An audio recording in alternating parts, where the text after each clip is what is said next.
We welcome volunteers from across Australia and New Zealand and around the world to join our programs. It's a great way to make friends, learn about our natural environment and heritage, and of course make a real and lasting contribution to conservation.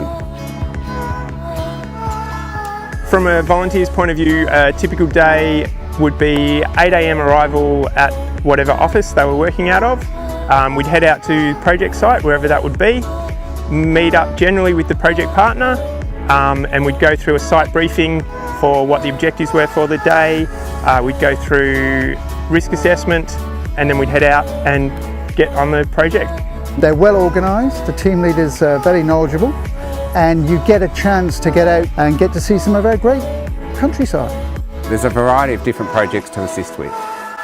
You don't need any special skills to volunteer. We will show you what to do on site.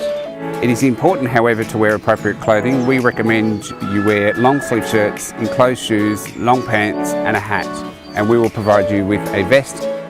So even if you've never been involved in conservation programs before, it's a great way you can come out.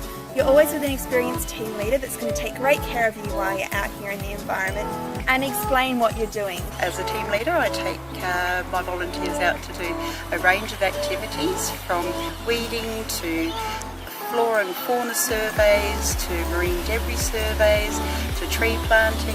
And on all of these projects, people are learning about the environment and learning about why we're doing things. I've always been so passionate about conservation. I wanted to do the best I could for the environment. I knew how important that was for me and for my planet, for the future generations.